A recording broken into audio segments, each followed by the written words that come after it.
pujian-Mu. Anak domba Allah, terima kasih Yesus. Darah-Mu tercurah di atas Kalvari, sebab Engkau yang layak, sebab Engkau yang layak. Benar Tuhan, terima pujian. Kami beri hormat Tuhan, hormat dan kuasa sekarang dan selamanya. Mari katakan dengan sungguhan hatimu, sebab Engkau yang kudus, anak domba Allah, darah-Mu tercurah,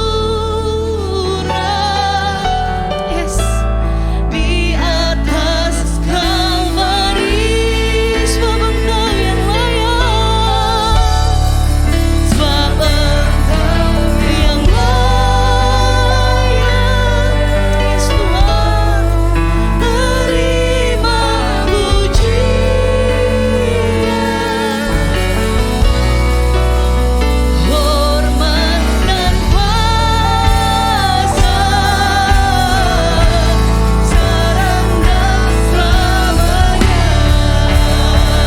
Benar Tuhan, sebab Engkau yang kudus, amin. Anak domba dari Yesus, darah-Mu tercurah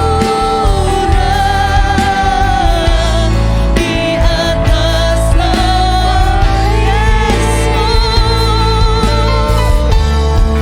sebab Engkau yang layak. Benar Tuhan, terima pujian.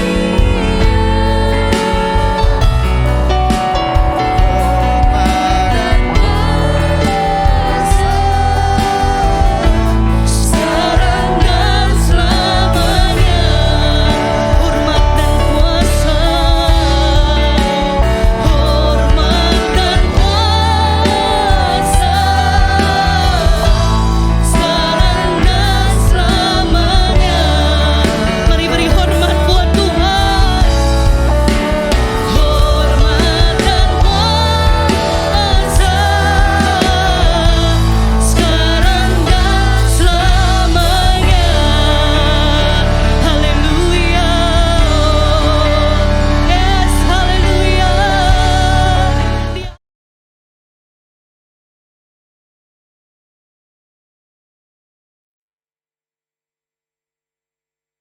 Shalom semuanya. Yesaya 32 ayat 15 sampai dengan 17 berkata, sampai dicurahkan kepada kita roh dari atas, maka padang gurun akan menjadi kebun buah-buahan, dan kebun buah-buahan itu akan dianggap hutan.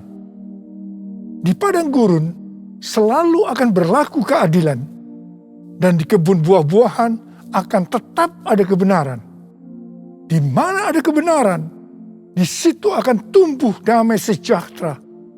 Dan akibat kebenaran ialah ketenangan dan ketentraman untuk selama-lamanya. Sesuai dengan Yesaya 32 ayat 15 yang berkata, sampai dicurahkan kepada kita roh dari atas, maka padang gurun akan berubah menjadi kebun buah-buahan. Ini bisa diartikan bahwa orang Kristen padang gurun akan menjadi orang Kristen kebun buah-buahan hanya kalau ada pencurahan roh dari atas. Jadi, hanya kalau ada pencurahan roh dari atas, maka orang Kristen padang gurun akan berubah menjadi orang Kristen kebun buah-buahan. Dikatakan bahwa di padang gurun selalu berlaku keadilan. Sedangkan di kebun buah-buahan tetap ada kebenaran. Jadi, tanda bahwa seseorang itu Kristen padang gurun adalah kalau selalu memberlakukan keadilan. Sedangkan kalau orang itu adalah Kristen kebun buah-buahan, selalu melakukan kebenaran. Gigi ganti gigi, mata ganti mata. Ini adalah keadilan. Tetapi Tuhan Yesus berkata, janganlah kamu melawan orang yang berbuat jahat kepadamu, melainkan siapapun yang menampar pipi kananmu, berilah juga kepadanya pipi kirimu. Kalau ada orang yang hendak mengadukan engkau karena mengingini bajumu, serahkanlah juga jubahmu. Dan barang siapa yang memaksa engkau berjalan sejauh 1 mil, berjalanlah bersama dia sejauh 2 mil. Ini adalah kebenaran. Kasihilah sesama manusia dan bencilah musuhmu. Ini adalah keadilan. Tetapi Tuhan Yesus berkata, kasihilah musuhmu dan berdoalah bagi mereka yang menganiaya kamu. Ini adalah kebenaran.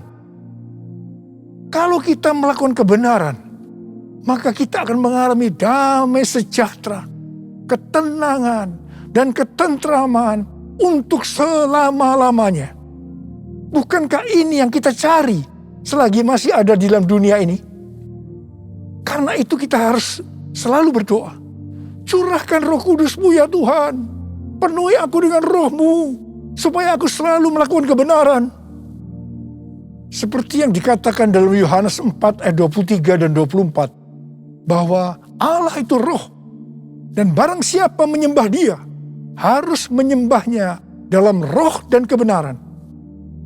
Karena itu, Bapa menghendaki, Bapa mencari penyembah-penyembah benar, yaitu mereka yang menyembah Bapa dalam roh dan kebenaran. Ingat, jangan sampai kita menyembah Bapa dalam roh dan keadilan. Bukan rahasia lagi bahwa ada orang-orang yang berbahasa roh, tetapi mereka adalah Kristen padang gurun yang selalu memberlakukan keadilan. Hatinya kotor oleh kemarahan, oleh sakit hati, oleh kepahitan. Ini bukan penyembah-penyembah benar. Ini bukan penyembah-penyembah yang dikehendaki oleh Bapa. Ini bukan penyembah-penyembah yang dicari oleh Bapa. Kalau kita adalah penyembah-penyembah benar yang menyembah Bapa dalam roh dan kebenaran, pasti penyembahan kita benar di hadapan Tuhan. Sesuai dengan 2 Timotius 2 ayat 3 sampai dengan 7. Maka kita sebagai orang percaya, yaitu penyembah-penyembah benar, juga diajak ikut menderita bersama Kristus. Sebagai seorang penyembah benar, yang pertama, kita diibaratkan sebagai seorang prajurit yang baik dari Tuhan Yesus Kristus. Seorang prajurit yang sedang berjuang tidak memusingkan dirinya dengan soal-soal penghidupannya. Supaya dengan demikian, ia berkenan kepada komandannya. Di sini, sebagai penyembah benar, kita diajarkan bahwa prioritas utama kita adalah hidup berkenan di hadapan Tuhan. Hidup untuk menyenangkan hatinya Tuhan. Memikirkan soal-soal penghidupan adalah nomor berikutnya. Hal yang kedua, kita sebagai penyembah benar diibaratkan sebagai seorang olahragawan. Seorang olahragawan hanya dapat memperoleh mahkota sebagai juara apabila bertanding menurut peraturan-peraturan olahraga. Sebagai penyembah benar, kita tidak sekedar hanya masuk surga, tetapi masuk surga dengan mendapatkan mahkota. Katakan amin. Untuk itu, kita harus hidup berdisiplin sesuai dengan kebenaran firman Tuhan dan rela mengorbankan hal-hal yang menghalangi kita untuk mendapatkan mahkota, termasuk mungkin hobi-hobi kita. Yang ketiga, sebagai penyembah benar diibaratkan sebagai petani yang harus siap bekerja keras dalam pengharapan akan tuaian, meskipun dalam waktu yang relatif lama. Dalam Titus 3 ayat 8 dikatakan, kita harus berusaha sungguh-sungguh melakukan pekerjaan yang baik. Artinya kita harus bekerja keras kita juga harus berusaha sungguh-sungguh supaya kita kedapatan tidak bercacat celah pada waktu kedatangannya. Untuk kita bisa mengerti akan semua hal ini, maka kita harus mengingat perkataan Rasul Paulus dalam 2 Timotius 2 ayat 7, yaitu Tuhan akan memberi kepadamu pengertian dalam segala sesuatu. Saya juga berdoa agar kita semua mengerti makna ajakan untuk ikut menderita bersama Kristus. Sebagai penyembah-penyembah benar, kita juga harus mengikuti tiang awan dan tiang api. Kalau mereka bergerak, kita juga harus bergerak. Kalau mereka diam, kita juga harus diam. Pada waktu zaman Musa, tiang awan dan tiang api bisa dengan waktu yang lama berada di satu tempat. Tetapi ada kalanya hanya beberapa jam saja. Mungkin mereka kadang-kadang tidak bisa mengerti. Tapi satu hal yang mereka lakukan, mereka taat untuk mengikuti gerakan tiang awan dan tiang api. Hal yang seperti ini yang juga kita harus lakukan sekarang dengan mengikuti tuntunan Roh Kudus. Bapa di surga, ku puji nama-Mu. Bapa di surga, ku puji nama-Mu. Ku cinta, ku puja, ku sembah selamanya. Bapa di surga, ku puji nama-Mu. Bapa di surga, ku puji nama-Mu. Bapa di surga, ku puji nama-Mu. Ku cinta, ku puja, ku sembah selamanya. Bapa di surga, ku puji nama-Mu.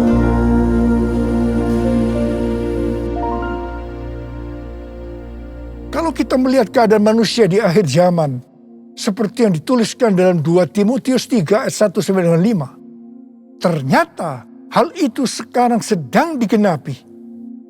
Dikatakan, ketahuilah bahwa pada hari-hari terakhir akan datang masa yang sukar.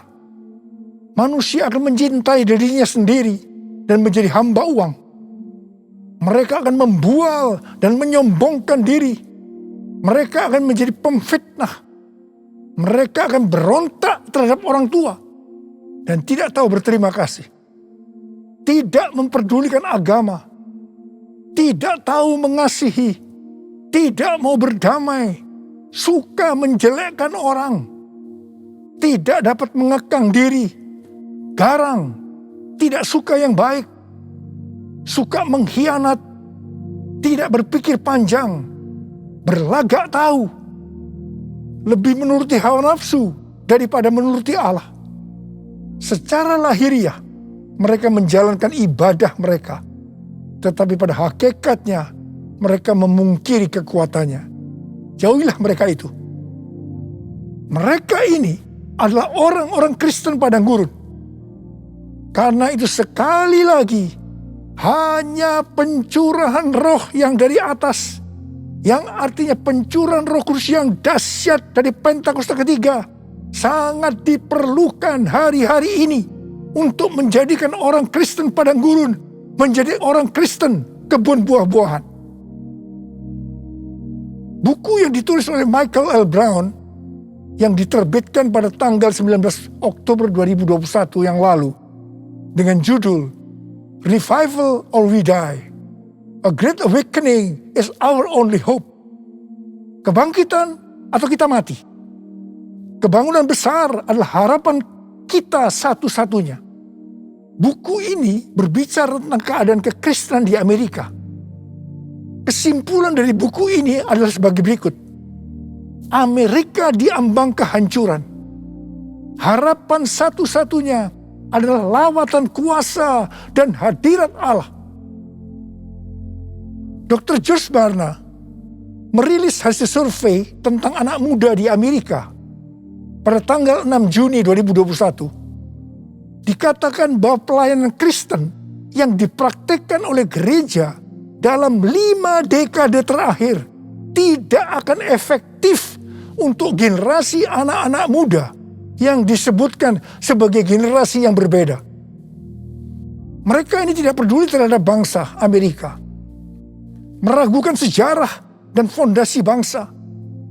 Mereka mahir dalam teknologi, bebas secara seksual, labil emosinya, dan campur aduk kerohaniannya.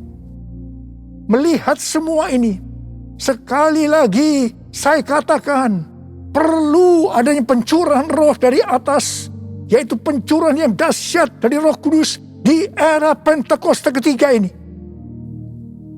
Kita patut bersyukur bahwa Tuhan membuat APT, yaitu Azusa Street Prayer Tower di Los Angeles, Amerika Serikat, yang akan terus berdoa supaya pencurahan Roh Kudus yang dahsyat dari Pentakosta ketiga terjadi. Izin penggunaan tempat untuk APT sudah keluar. Haleluya. Sekarang kita sedang mengajukan izin renovasi gedung. Ku mau selalu bersyukur, selalu bersyukur. Kau Tuhan yang setia, yang selalu menopang.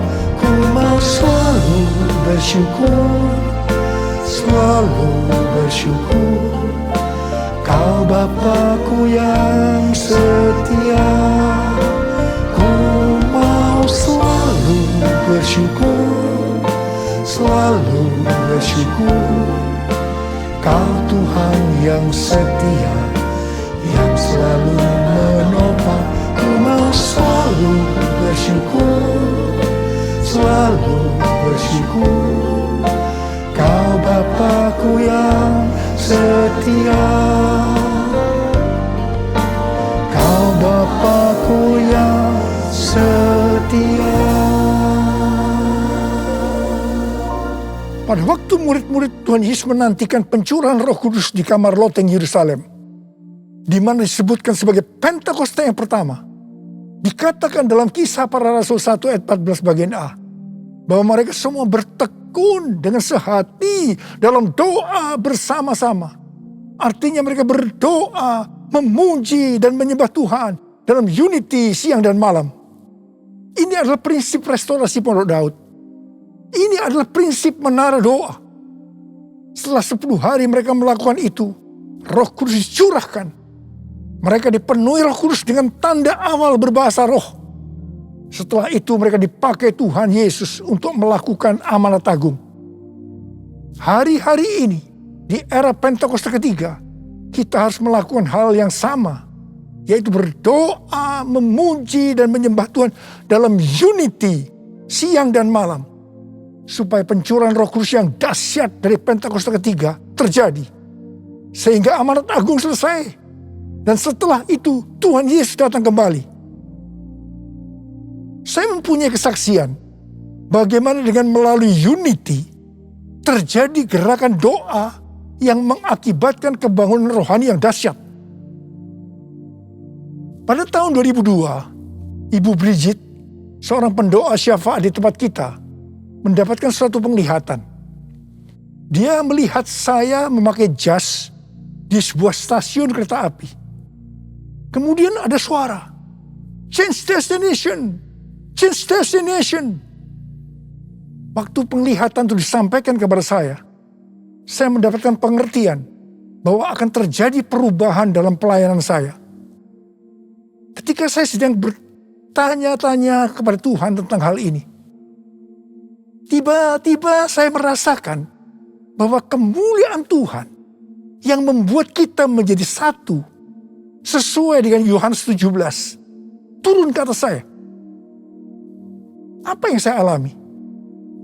Terjadinya tekanan-tekanan dalam hidup saya sampai saya tidak tahan dan bertanya kepada Tuhan, ampuni saya Tuhan, kalau saya bersalah pada Tuhan, apa yang harus saya lakukan Tuhan? Ampuni saya. Tuhan menjawab, Niko, selama ini kamu sombong, kamu arogan.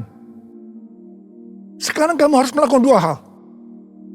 Yang pertama, turunkan nama gerejamu yang kau bangga-banggakan. Yang kedua, kamu harus meminta maaf kepada gereja-gereja lain. Mungkin selama ini dengan secara tidak sadar, karena pelayanan saya yang begitu sukses, membuat saya sombong dan membuat sakit hati gereja-gereja lain. Dengan tidak berpura-pura, artinya dengan tulus hati, saya melakukan apa yang Tuhan suruh. Di tengah-tengah saya melakukan itu, tiba-tiba roh rekonsiliasi turun. Ini terjadi antara saya dengan gereja-gereja lain, dan juga di antara gereja-gereja itu. Setelah terjadi rekonsiliasi, maka roh doa turun melanda Indonesia. Saya ingat bagaimana para pemimpin gereja sering berkumpul untuk berdoa bersama-sama. Rumah-rumah doa yang tadinya hanya berada di beberapa kota saja, tiba-tiba menjadi ratusan kota. Tahun 2003 diadakan NPC, yaitu National Prayer Conference di Gelora Bung Karno. Yang mana ini belum pernah terjadi di Indonesia. Pada waktu terjadi gerakan doa itu, tiba-tiba saya sakit alergi. Saya tidak bisa makan makanan yang enak, sebab banyak bumbu-bumbu makanan yang tidak bisa saya makan.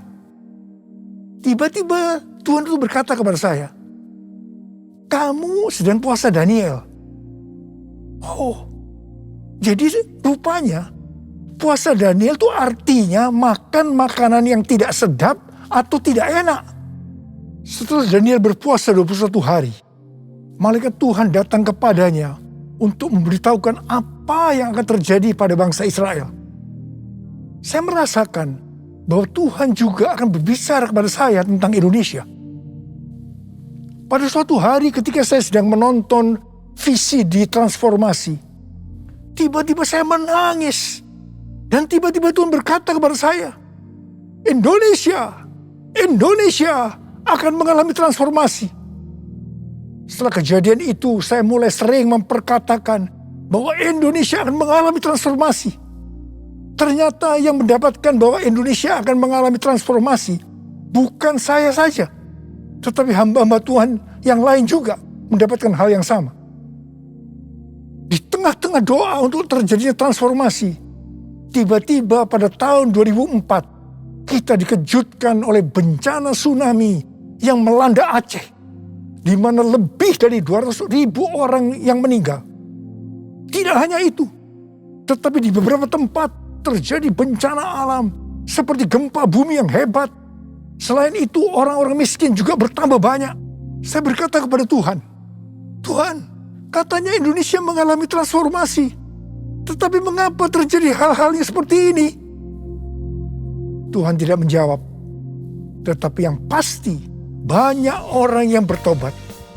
Ini adalah suatu kebangunan rohani.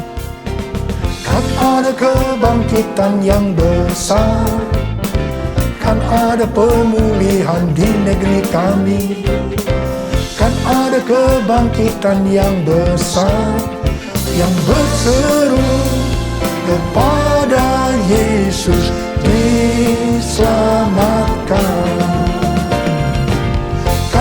Kebangkitan yang besar, kan ada pemulihan di negeri kami, kan ada kebangkitan yang besar, yang berseru kepada Yesus diselamatkan, yang berseru kepada Yesus diselamatkan, yang berseru kepada Yesus diselamatkan.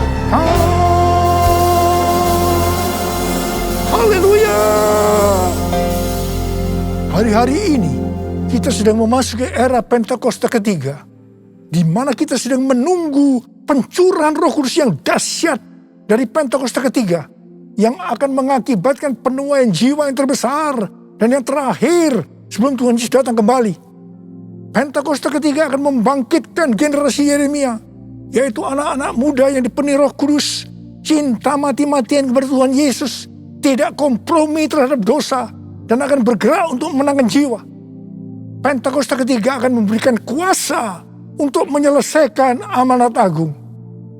Kita yang merindukan hal ini terjadi, maka kita harus melakukan seperti yang terdapat dalam Kisah Para Rasul 1 ayat 14a tadi, yaitu berdoa, memuji, dan menyembah Tuhan dalam unity siang dan malam.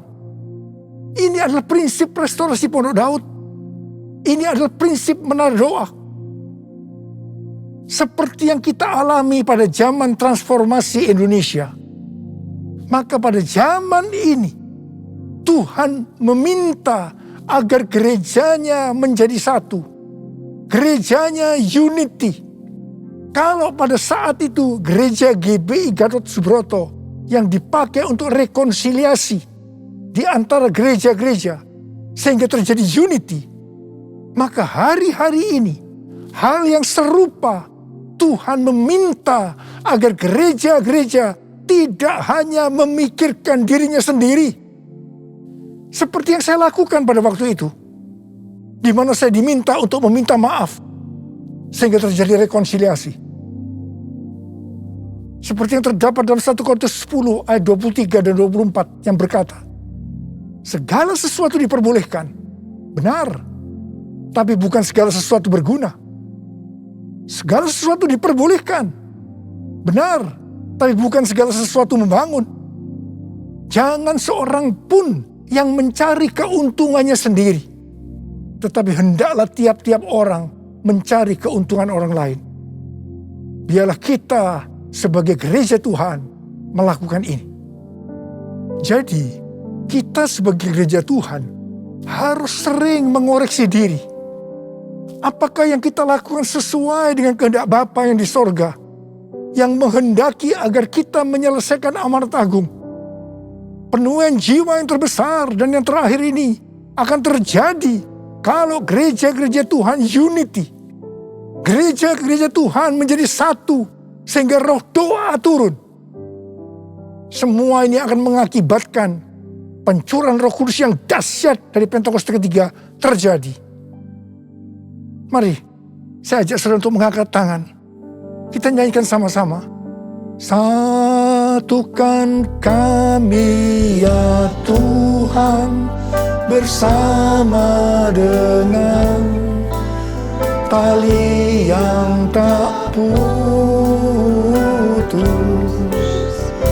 Satukan kami ya Tuhan bersama dengan kasih sempurna. Allah kami satu, Raja pun satulah. Tubuh Kristus satu,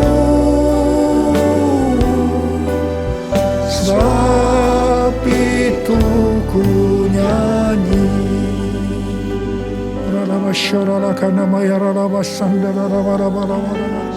Oh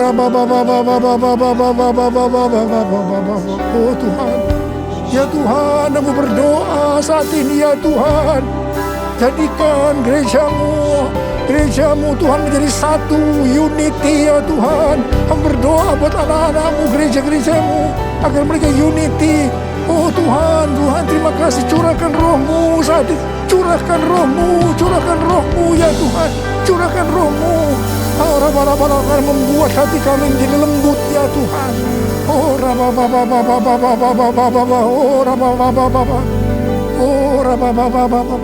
Mari kita nyanyikan sekali lagi.